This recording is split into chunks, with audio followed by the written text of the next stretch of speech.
On refait le Mac, le podcast. Chaque semaine, vous retrouvez sur le site www.onrefaitlemacom le débat sur l'actualité et les usages du Mac, de l'iPod, de l'iPhone et de l'iPad.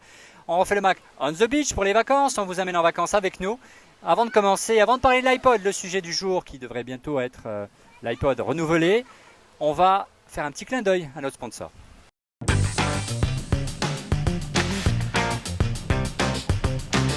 Toutes les radios du monde et toutes vos infos, maintenant sur l'iPhone avec Radio Me. On refait le Mac donc on the beach, spécial iPod qui devrait arriver dans quelques semaines normalement. Mais d'abord je vais vous présenter nos invités pour la plupart, hein, puisque ce sont des personnages, comment dire, récurrents dans On refait le Mac. À commencer par mon ami Cédric Ingrand de la chaîne Info. Bonjour Cédric. Salut Olivier, comment ça va? Comme vous le voyez, moi c'est fini la plage, hein. Je suis désolé, je suis un peu forcé de vous faire caméra café quelque part dans les couloirs de TF1, mais même si c'est pas une émission à nous, mais la télé est une grande famille. Mais je vois que chez vous il fait quand même un, plus beau, et deux, beaucoup plus intéressant. Oui, il fait plus beau, la canicule est de retour pour notre dernière semaine pour On refait le Mac, mais je vous rassure, on va mettre vite le cap sur Paris, mais on essaye d'en profiter à fond et de prendre pleine énergie pour faire plein de surprises à la rentrée. Mon second invité, tu le connais bien Cédric, puisqu'il intervient régulièrement à tes côtés dans la French Connection sur LCI Radio. Si, tu n'as d'autre choix que de voler mes chroniqueurs, qu'est-ce que je dis? C'est Rodrigo Sepulveda Schulz, qui est il a plein de casquettes Rodrigo, hein. Il est chroniqueur LCI Radio, investisseur, bien connu du monde du web notamment. C'est le fondateur entre autres de Vpod. On te présente comment Rodrigo? Ça va pas mal. J'ai envie de dire que cette semaine on refait le maquis parce que je suis aussi en Corse. Et d'ailleurs je vous montre la plage sublime où je suis. Vous voyez, les gens sont à peu près partis. Tu es où Rodrigo? Moche, je suis excellent. Je suis au Cabanon Bleu, qui est une petite plage, une petite paillote comme on dit ici, sur une plage paradisiaque avec du sable blanc et de l'eau transparente jusqu'au cou, à San Cipriano, au-dessus de Porto-Vecchio. Très bien. Écoute, tu profites au maximum et tu as bien raison. Puis tu pars de la Corse, donc c'est un pays cher à mon cœur, donc c'est bien d'en faire la promo. Oui, il est beau mon pays. C'est pour ça qu'on est là aussi. Mon pays. Messieurs, donc l'iPod c'est le sujet du jour, puisque vous le savez, généralement au début du mois de septembre, et apparemment les rumeurs se confirment, il y a un grand événement chez Apple qui met à jour les iPods, la nouvelle gamme d'iPod. L'iPod ça a été pendant longtemps le fer de lance d'Apple, le locomotive des ventes, la vache à lait. Il y a une multitude de termes pour définir l'iPod. Et si vous voyez bien ces chiffres qui devraient être normalement diffusés à l'écran, vous voyez que les ventes d'iPod ont explosé évidemment dès sa sortie et se sont tassées rapidement ces dernières années, hein. La croissance n'est plus au rendez-vous. Alors est-ce que pour vous l'iPod est un modèle condamné? Est-ce que l'iPod est condamné à disparaître? Qu'est-ce que doit faire Apple, messieurs, selon vous, pour relancer la machine? Qui veut prendre la parole? Peut-être Cédric. C'est logique, hein. L'iPod ça a été d'abord le moteur de la transformation d'Apple. C'est vraiment une marque d'électronique grand public et comme on dit chez Apple, d'appareils mobiles. Mais à partir du moment où les fonctions de base de l'iPod, c'est-à-dire baladeur, photo, vidéo, etc. Souvenez-vous comment on s'est extasié quand le premier iPod, c'était je crois le 5 ou le 5.5, c'était le 5, qui lisait de la vidéo est sorti. On parlait que de ça. Avec le recul, c'est délirant. Maintenant, toutes ces fonctions-là, elles sont dans tous les smartphones et même, j'ai envie de dire, dans tous les téléphones, les feature phones de moyenne gamme. Donc forcément, le marché du baladeur autonome il reste plus beaucoup de place pour ce marché-là, sauf peut-être justement, et on va en parler, au travers des applis, de l'ouverture de l'App Store vers ces plateformes-là. Mais est-ce que c'est pas à mon avis, un nouvel iPod qui va qui va ramener les ventes de l'iPod là où elles étaient il y a 2 ou 3 ans? C'est pas possible. Ce qui veut dire, Cédric, ou plutôt Rodrigo, puisque je m'adresse à toi, que si Apple quelque part a lancé l'iPhone, c'est qu'ils étaient conscients que leur modèle allait s'essouffler par l'arrivée des téléphones, non? Finalement, l'iPhone, ce n'est qu'un iPod avec 3 fonctions en plus. Il y a la connectivité et une application simple qui est la voix et les SMS. Il y a un GPS dessus et il y avait une caméra. Finalement, ce n'est qu'un iPod Touch plus.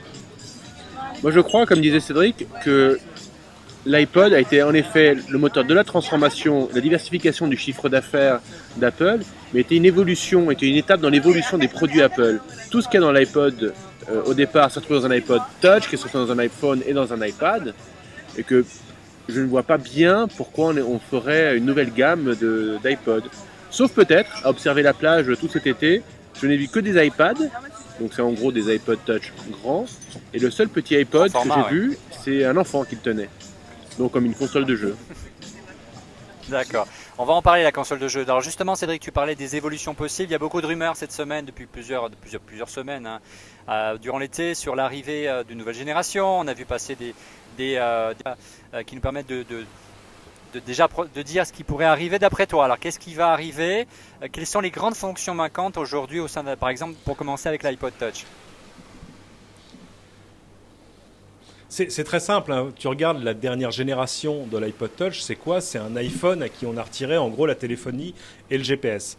L'idée aujourd'hui, ce serait juste de mettre à jour la plateforme pour que ça devienne l'équivalent d'un iPhone 4, mais là encore, évidemment, auquel on aurait retiré les fonctions de téléphonie. Donc, qu'est-ce qui manque? Il manque l'appareil photo, il manque la caméra de face pour faire du FaceTime. Il faut se souvenir que quand Steve Jobs a lancé FaceTime en même temps que l'iPhone 4, il a donné des estimations du nombre, non pas d'iPhone 4, mais d'appareils FaceTime qui seraient sur le marché d'ici la fin de l'année. Ça veut dire clairement qu'il avait aussi l'iPod Touch en tête. Qu'est-ce qui peut manquer d'autre? Finalement pas grand-chose. Le Retina Display, le même écran que sur l'iPhone 4, peut-être la même qualité de photo côté photo, c'est-à-dire côté objectif. Les GPS et les gyroscopes pour quelques applications. GPS, oui. Ouais. Alors le gyroscope, super important parce qu'évidemment Apple voit ça comme une plateforme de jeu, et le GPS pour les applis de géolocalisation pour lesquelles le Wi-Fi n'est pas forcément toujours suffisant. Et puis voilà, ça fera la blague. On aura dans les mains un iPod qui sera l'équivalent de l'iPhone 4 mais sans la téléphonie. On voit aujourd'hui qu'Apple ne présente plus l'iPod Touch comme un baladeur, mais comme une vraie console de jeu. C'est une manière de trouver un nouveau positionnement pour ce produit qui était à l'origine un baladeur. Ça marche plutôt bien parce que d'après mes sources, aujourd'hui 25% des ventes de baladeurs en Europe, c'est un iPod Touch. Il faut savoir qu'ils sont à peu près 3 millions de baladeurs aujourd'hui en Europe chaque année, donc c'est pas mal. Et ça semble marcher. Vous y croyez à ce modèle? L'iPod Touch pour vous, c'est une vraie console de jeu? Rapidement. Oui, je crois que... C'est une machine qui permet de jouer, ouais. Oui, c'est une machine qui permet de jouer, c'est amusant, c'est divertissant, les enfants adorent. En tout cas, l'iPhone, ils adorent, donc il n'y a pas pourquoi ils n'adoreraient pas l'iPod. C'est juste trop cher, donc il faudrait lui retirer pas mal de choses pour en faire juste une console de jeu et pas autre chose. Il y a trop de fonctionnalités. Là, il faudrait peut-être, on revient à la discussion de Monsieur X la semaine dernière, qui annonçait peut-être qu'Apple faudrait qu'il lance un iPhone plus basique pour attaquer l'entrée de gamme. Est-ce que quelque part, ce que tu demandes, est-ce que tu aspires, Rodrigo, ce ne serait pas une version tactile simplement du Nano? Cédric? Oui, non, pas du Nano, l'écran est trop petit, mais moi je dirais, je sais pas, 59 € ou 69 € par là, et pas l'App Store, mais juste le Game Store. Oui, parce qu'il va y avoir un Game Store d'ailleurs a priori, mais c'est vrai que ce serait logique, et du coup ce serait logique d'avoir une machine qui aurait le Game Store et pas l'App Store. C'est compliqué parce que c'est quand même des choses qu'on attend à partir du moment, mais de fait, alors là il y a un truc en pointillé, a priori pour l'instant on ne croit pas à un iPod Nano, ou peut-être la renaissance de l'iPod mini, un iPod Nano avec un petit écran qui aurait l'App Store. C'est compliqué. D'après ce que j'ai pu entendre dire via mes amis d'iCreate qui étaient au MEDPI, ils ont croisé des gens au MEDPI qui sont des constructeurs de housses, c'est d'actualité chez Apple puisque régulièrement sont eux qui permettent d'avoir des infos sur les futurs formats d'iPod. Et qu'est-ce qu'ils présentaient au MEDPI? Ils présentaient une housse pour le futur iPod Nano. Et oh, surprise, particularité de cette housse, ils étaient bien renseignés apparemment, c'était un écran grand format, un écran qui n'y aurait plus de molette sur le prochain Nano, d'où voilà, sans la molette, d'où ma réflexion molette, et la réflexion des collègues d'iCreate, de dire que le prochain iPod Nano pourrait être et serait certainement tactile, et tu imagines, et vous imaginez tous les deux le potentiel que ça pourrait avoir. Aujourd'hui le Nano ça reste le fer de lance des ventes, Et peut-être de fait qu'avec l'arrivée d'écrans à très haute densité, un peu comme sur le Retina Display, on pourrait, en réduisant la taille, garder une résolution qui serait je crois que Cédric a touché un point important. Le succès de tous les produits Apple tiennent à la fois à l'usage, le consommateur, mais aussi aux développeurs, à tout l'écosystème derrière. Et effectivement, comme il disait à l'instant, penser aux développeurs qui doivent développer complètement des ergonomies différentes sur des tailles d'écran, ça ne marchera pas. Donc effectivement, s'ils réduisent la taille de l'écran, c'est possible. Ce qui permettrait quelque part à Apple de gagner d'un coup énormément de parts de marché avec iOS, puisque évidemment, logiquement, il devrait y avoir iOS sur le Nano, peut-être pas cette année ou l'année prochaine, mais à terme ça devrait arriver. Et là, vous avez une base installée qui va exploser autour d'iOS. Oui, mais je reviens au consommateur. C'est déjà compliqué de jouer avec certains jeux touch. Pensez à Rayman par exemple sur l'iPod Touch ou sur l'iPhone, parce que les commandes sont sur l'écran. Donc sur un tout petit écran, même si on réduit la résolution visuelle, pour jouer ça devient pratiquement injouable. Donc ce ne sera que des jeux de type voiture, de type Shrek Kart, dans lesquels on bouge l'appareil. Bien. Moi je crois pas trop en L'évolution fait. possible de l'iPod Touch, c'est simplement la tablette Internet. C'est une tablette Internet de poche. On évoque beaucoup l'arrivée d'un iPad petit format. On en parlait déjà la semaine dernière. Est-ce que quelque part cet iPad petit format que la rumeur annonce, ce ne serait pas simplement l'iPod Touch? C'était la blague qu'on faisait depuis le début en disant regardez mon iPod Nano en fait c'est un iPad mini enfin un iPad Nano mon iPod Touch est en fait un iPad Nano, ça devient compliqué hein. Et là de fait on va voir la semaine prochaine au salon de Berlin sans surprise, on attend une surprise à l'IFA à Berlin, la tablette par exemple de Samsung, le Galaxy Tab, qui justement est sur un format 7 pouces écran large, qui donnerait à peu près la même taille de vue de vidéo par exemple. L'iPod Touch c'est 3,5 pouces, hein, c'est ça Cédric. Donc voilà, donc ce format à 7 pouces, on s'aperçoit qu'il fait sens, auprès des constructeurs de matériel d'électronique grand public, mais aussi des constructeurs d'écran. C'est important parce que quand vous êtes fabricant, vous décidez pas forcément de la taille de l'écran. Vous pouvez pas dire je voudrais un écran de 5 pouces 2. Non, le constructeur il fait des dalles qui divisent en X petits écrans et il vous dit moi je peux vous proposer du 3 pouces 5, du 7 pouces ou du 10 pouces, etc. Donc cette taille de 7 pouces intermédiaire, elle fait sens, mais je pense qu'elle fait plus sens pour un iPad peut-être simplifié ou alors avec un écran OLED différent, avec un atout technologique différent, que pour dire on va vous faire un iPod plus grand, surtout, comme on l'a dit au début, sur un marché du baladeur, sur une espèce de déclin assez régulier. Ça ferait pas sens d'avoir un iPod 7 pouces et un iPad 10 pouces, ça tiendrait pas vite, messieurs. Je suis pas tout à fait convaincu. On a vu avec, moi, pour ma part, surprise, une déclinaison de l'iPod à l'origine en 5 tailles différentes. Il y a eu un marché pour les 5 tailles. Donc sur l'iPad, effectivement, moi, dans les gens que je connais, comme dirait Cédric, c'est essentiellement les femmes qui utilisent l'iPhone énormément et l'iPad. Donc, si on se dit comment est-ce qu'on transporte cet iPad, je pense qu'il y a effectivement la taille pour quelque chose d'intermédiaire entre un iPod Touch aujourd'hui et un iPad qui tiendrait dans un sac à main qu'on pourrait trimballer un petit peu partout comme une tablette multimédia qui ferait un petit peu tout. Ouais.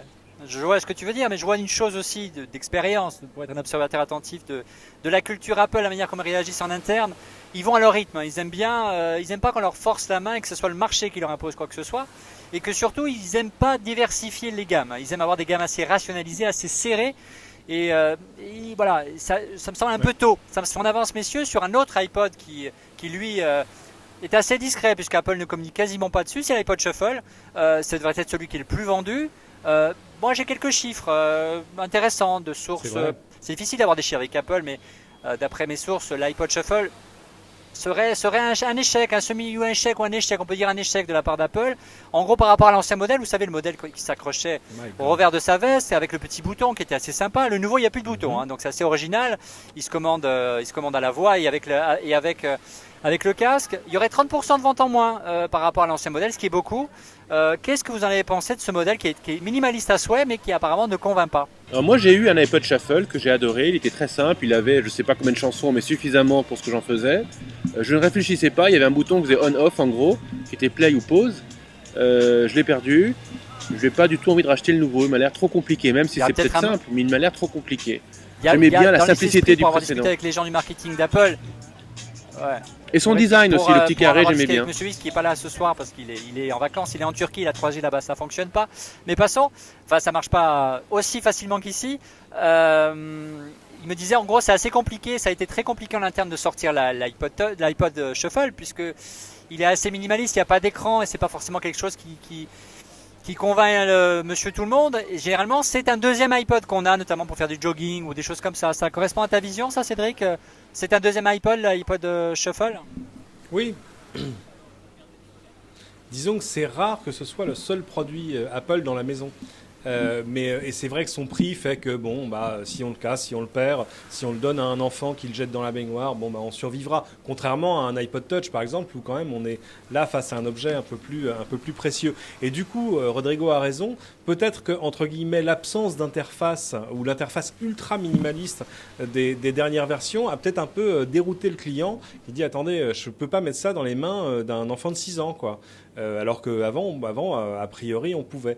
Mais peut-être aussi, est-ce que c'est le shuffle qui souffre en premier de la désaffection générale du marché progressivement pour les baladeurs, ce qui serait logique aussi. Et là, apparemment, d'après les chiffres qui m'ont été donnés par un concurrent d'Apple, pour tout vous dire, moins 30% pour le shuffle cette année.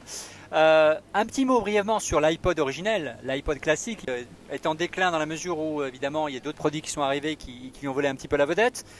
Il existe aujourd'hui une possibilité d'avoir des disques durs plus puissants, 160, plus de 200 gigas, et Apple reste bloqué à des capacités inférieures. Bon, là, logiquement, voilà, il devrait vivre ces dernières années, voire ces derniers mois, l'iPod classique, messieurs. Qui est l'iPod originel, hein, celui qui a une capacité de stockage phénoménale. Ouais, mais surtout, il n'a pas accès à l'App Store. Donc pour Apple, ça n'a aucun C'est même pas intérêt. ça, Cédric. C'est un appareil qui génère pas de Oui, business. disputez-vous, vas-y, Il y a une évolution de l'usage de la musique. On est tous en train de mettre la musique dans le cloud. Il n'y a pas de client Absolument. Spotify pour l'iPod originel. Moi, trois quarts de la musique que j'écoute dans les vacances, c'est des playlists que j'ai fait avant de partir sur Spotify. Donc c'est une application qui ne tournerait pas. Alors ça veut dire quoi? Qu'en plus de la concurrence, on en a parlé aussi la semaine dernière, de la concurrence naturelle des smartphones et des téléphones en général envers les baladeurs, puisqu'ils ont une fonction baladeur, à terme le modèle d'écoute, de sa musique, en embarquant sa musique et non pas connecté dans le cloud, dans le nuage comme le fait Spotify ou Deezer aujourd'hui. On sait qu'Apple a racheté Lala l'année dernière, hein, donc il y a un concurrent de Deezer et de Spotify. Mais pour en faire quoi, Voilà. on ne sait pas Alors, exactement. beaucoup annoncent une nouvelle version d'iTunes. Voilà, ça c'est un gros manque en tout cas, messieurs, non? Ah, Oui, mais Spotify, on stocke sa musique en local avec une durée de vie d'1 mois. C'est la seule différence. Donc il faut le reconnecter avant 1 mois pour continuer à pouvoir l'écouter 1 mois. on garde sa musique en cache, mais c'est vrai que, et Rodrigo a raison, cette fonction, cet accès au réseau, il va devenir important même pour écouter sa musique, plus juste pour aller sur Internet ou pour avoir son mail. Donc un iPod, et ça doit être vrai pour le Shuffle aussi, qui n'a pas d'accès réseau, ça a de moins en moins d'intérêt. Moi je regarde sur le Mac que j'ai devant moi, j'ai Spotify, si je cherche à l'intérieur du Mac, je dois avoir une poignée de fichiers MP3, peut-être 1 ou 2 albums ripés par-ci par-là, mais c'est terminé, quoi. C'est fini l'époque où on avait toute sa discographie en MP3. Ça n'a plus beaucoup d'intérêt avec les usages aujourd'hui. Du coup, de fait, c'est important, même sur le baladeur, d'avoir un accès à Un petit mot sur iTunes. Moi, c'est vrai que je trouve qu'il a beaucoup vieilli iTunes, même s'il y a eu des petites évolutions. Il manque un système de synchronisation sans fil quand même.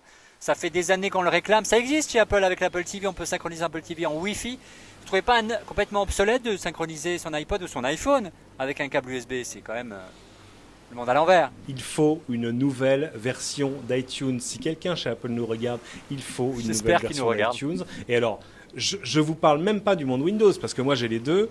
Sur Mac, ça fonctionne, et encore. Quand on dit c'est Flash qui fait planter le navigateur, moi sur mon Mac, le truc qui fait planter, c'est souvent iTunes. Moi, je ne sais pas s'il faut une nouvelle version d'iTunes pour le consommateur. On a beaucoup d'alternatives aujourd'hui qui sont très bien. En revanche, il faut une nouvelle version d'iTunes Écoute, pour moi, Apple, je sais, rester concurrentiel bien sur sûr, le non, mais secteur. c'est Rodrigo, super moi je sais important. d'expérience que je peux pas savoir le nombre de gens qui m'appellent, d'amis qui m'appellent en disant qu'ils ont des problèmes avec leur iPod, leur iPhone notamment, parce qu'ils n'arrivent pas bien à synchroniser avec iTunes, ils ont peur de perdre des applications, ils ont peur de perdre des contacts, et c'est vrai que c'est une usine à gaz. Aujourd'hui, tu as besoin, Erreur moins 34 pour enlever le cache des photos. d'imprimer. Tu regardes, tu as besoin d'imprimer avec l'iPad, il faut passer par iTunes. Il faut arrêter quoi, ça devient.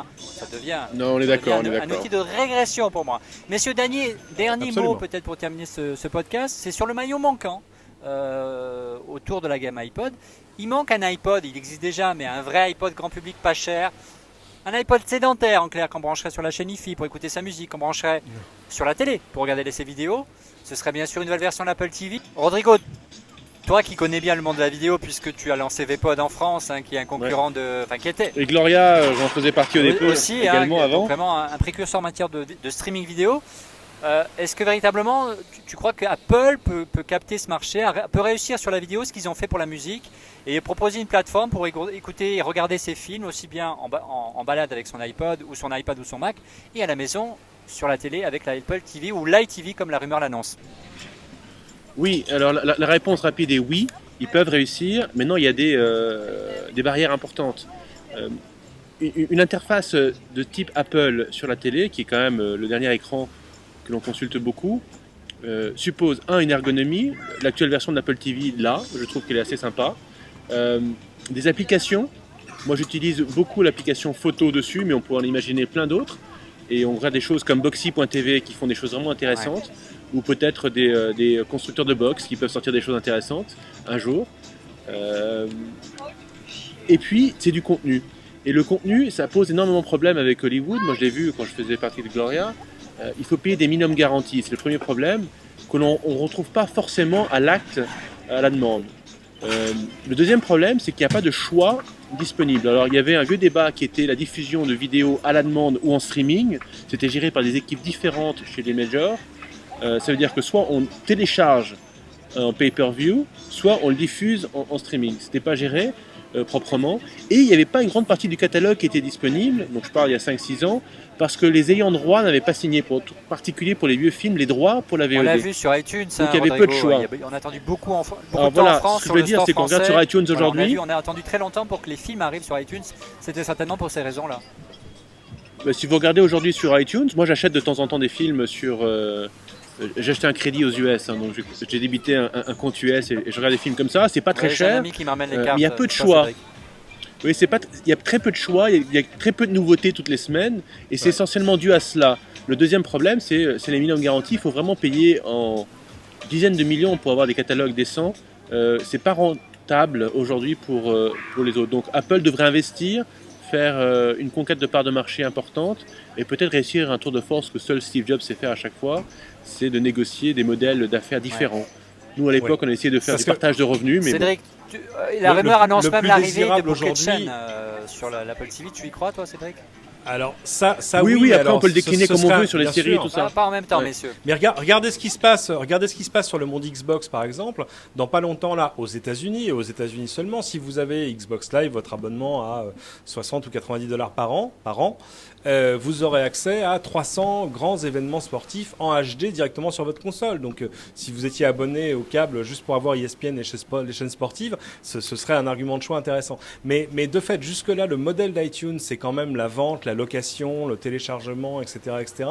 Je ne suis pas certain que ce soit le modèle le plus désirable dans les années à venir. Quand vous le comparez à ce qui se passe chez Netflix, qui, aux États-Unis, pour 9 $ par mois, vous propose du streaming illimité de centaines de milliers de films, de documentaires, etc., etc. Je pense qu'un peu comme pour la musique, où on a commencé par acheter des pistes à 1 € et maintenant on a plutôt tendance à s'abonner pour une dizaine d'euros par mois chez Spotify, chez Deezer, pour avoir l'intégralité en streaming, etc., partout, de toute la musique qu'on aime. Je pense que là aussi l'abonnement risque d'être le modèle le plus désirable. Donc ce qui est intéressant, c'est pas tant la machine qu'Apple va présenter, c'est les modèles économiques qui iront avec. Est-ce qu'on va arriver justement à de l'abonnement qui rendrait tout à coup la chose articulable? Mais je suis pas certain pour autant qu'on en a déjà eu cette conversation, que le nouvel Apple TV va faire beaucoup mieux que les précédents. En tout cas, c'est pas une question de machine, c'est vraiment une question de modèle économique. Ça va rester un hobby comme l'Apple Steve Jobs? Il y a une question de machine, Rodrigo, parce qu'on est long et on va conclure. Vas-y, Rodrigo, mais on va conclure. Oui, alors juste quelques compléments. La tendance est énorme aujourd'hui sur la 3D, mais pour la VOD, on est encore en HD, et l'HD, ça veut dire 1080p. Il y a peu de box qui peuvent lire le 1080p, l'Apple TV actuel ne peut pas. Ça pose un problème. L'Apple TV est en 720p, mais il n'est pas en 1080. Donc il faut une box qui permet de le lire.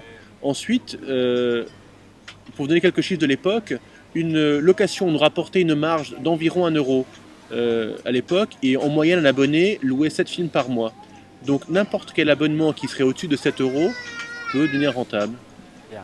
Bien, on s'aperçoit bien. Donc le 9 $ de Netflix, qui aujourd'hui se retrouve sur la PS3, sur la Wii, pourrait fonctionner. Donc, on s'aperçoit que la vidéo, c'est un gros chantier pour Apple, que c'est loin d'être gagné comme ils ont pu le faire pour la téléphonie ou la musique. On verra dans les semaines, très vite, là, dans les semaines qui viennent, qu'est-ce que nous réserve Steve Jobs. Merci messieurs d'avoir participé à On refait le Mac. Merci à vous derrière l'écran de nous regarder. Voilà, On refait le Mac on the beach, c'est fini. Je vous remonte le coucher de soleil. Voilà, c'est fini, le soleil se couche sur Ajaccio et puis on va remettre le cap sur Paris. Mais on va continuer bien sûr à Paris, On refait le Mac, mais dans un décor un peu moins bucolique. On vous réserve quelques surprises. Une nouvelle version du site onrefaitleMac.com avec une version 2, vous verrez, plus sympathique. Et plus dynamique, et puis on espère vous retrouver chaque semaine. N'hésitez pas à réagir sur On refait le Mac, c'est votre émission, donc n'hésitez pas à réagir à la fois sur le site www.onrefaitleMac.com ou tout simplement mon Twitter, twitter.com/Olivier Friguera. Je vous donne rendez-vous la semaine prochaine, et puis on essaiera de temps en temps, Cédric, Rodrigo, de faire un refait le Mac dans des endroits un petit peu bucoliques, notamment après les annonces d'Apple. À la semaine prochaine, à bientôt messieurs. Au revoir. Salut.